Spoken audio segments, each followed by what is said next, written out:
Hello, my brothers and sisters. I'm back again.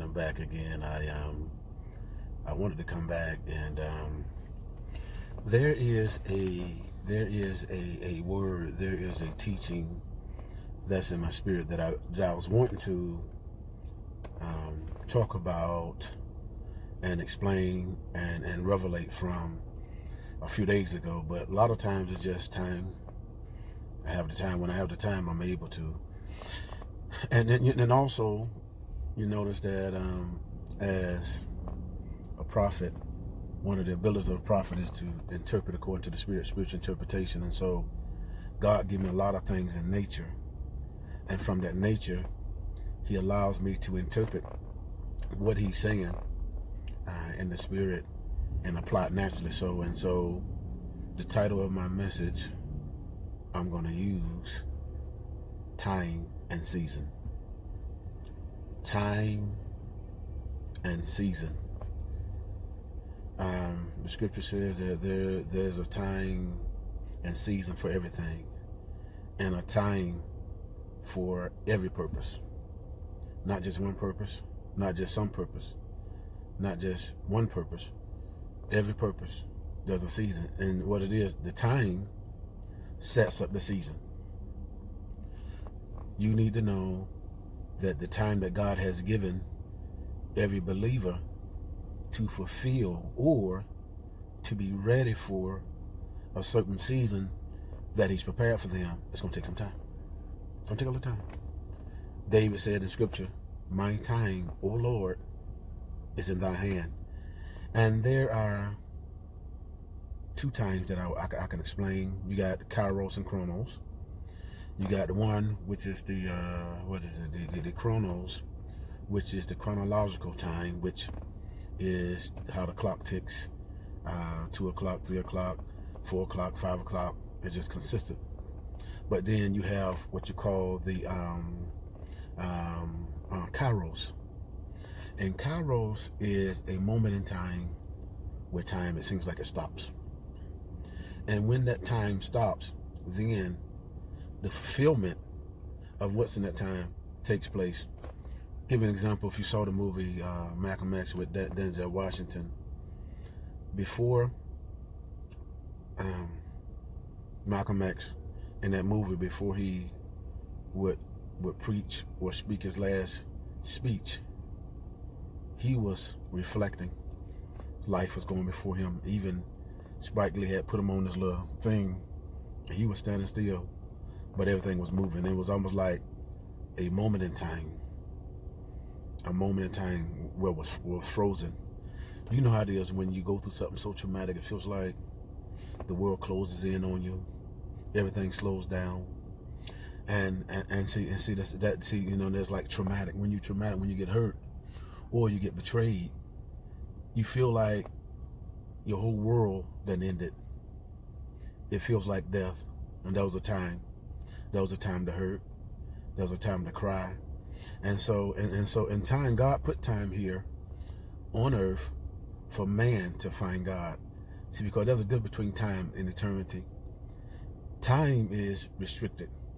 Eternity is with God. It's unlimited. It's infinite. Time and eternity. But what I want to talk about, if I could just mention about with seasons, you know, we have 4 seasons: winter, spring, summer, and fall, and which each season there is, before it happens, there's a sign that it's going to happen, but also with each season there's a temperature. It feels a certain kind of way. Even like now, for an example, just a day or two ago, it was warm, but now some cold weather has shifted in. And the reason for the cold weather shifting in, there's a season change that's happening. What is it? Winter is December the 24th. And so there's a season change that's happening where the temperature changes, the atmosphere is changing. And that's what I want to say as a direct word as well to you, is that many of you are in a season change. You're in a season change, and in a season change, and just like in a season change, you can feel the temperature. Say, for example, now it's getting warm, it's getting colder. And so, which means if I go outside, I have to put on something that's going to protect me from the elements, from the cold air. And so with that season, things that I once didn't wear, I must put on. I must put on something to be able to stand, to be able to handle, to be able to deal with or bear the weather, the temperature that's taking place. And so it's like a coat or something like that. And so with what's happening to many of you, when I said time and season, God has given you time. You've been going through what you've been going through. He's been preparing you. That's why we've been talking about be still. He that dwells in the secret place shall abide under the shadow of the Almighty. Psalms 91:1. That particular passage of scripture is used as a military scripture, used when it's wartime or when it's being prepared for wartime.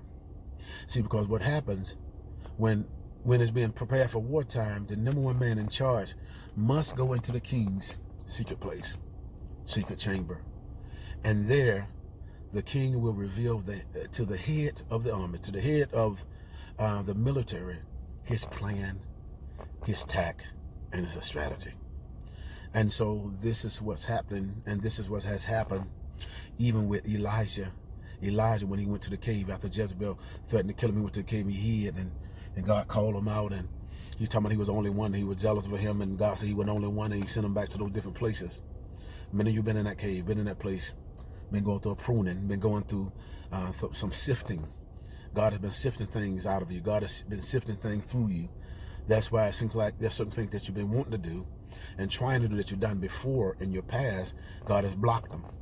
And it seems like it. And see, God has blocked certain things. And see, God is blocking you from doing certain things because he's protecting you. He's protecting you. But even in him blocking you, there comes a disappointment. In him blocking you, there comes anger, there comes frustration. But in that frustration, he's dealing with that frustration because he's removing that frustration. Just like with the children of Israel, when Joshua was going into Gilgal, the promised land, when he met that angel, the first thing that angel told him, he had to take off his shoes. Had to take off it. The scripture says, Jesus said, if any man come after me, he must deny his flesh. He must die daily. Something in you must die. Something in you must be killed out. In order to really see the mind of God, to really see the power of God, to see the greatness of God, to see the spirit of God, something in you must die, my brother. Something in you must be killed in your flesh.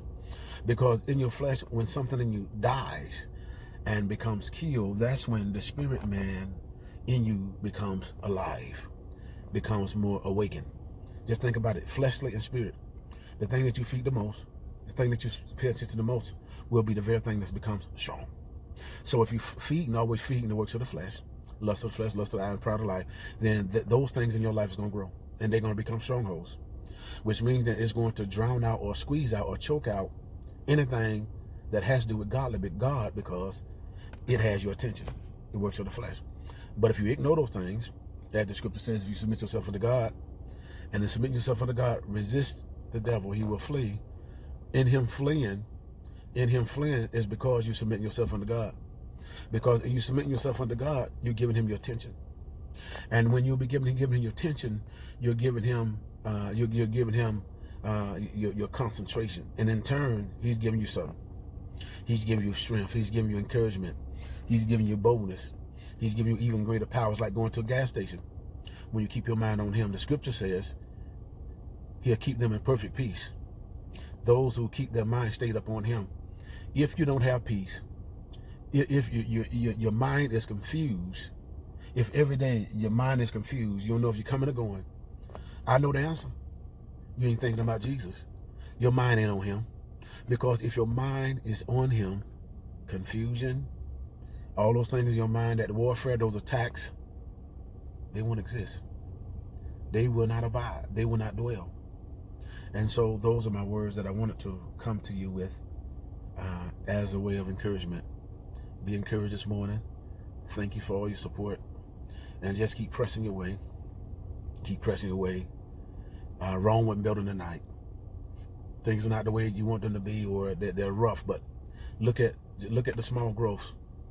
Look at the small stuff that's growing. Look at the good stuff. Don't just look at the negative parts of it, but look at the good stuff that's making it. Look at the good stuff that's moving forward. It's all about perception. My spiritual father always told me that our spiritual attitude will affect our spiritual altitude.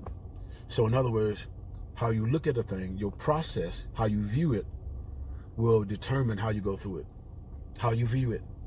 If you view it bad, it's going to be bad. But if you view it good, good is going to come out of it, because whatever you view it as, whatever you think of it as, is a seed. If you be negative, that's a seed. If positive, that's a seed. And so, those are my words.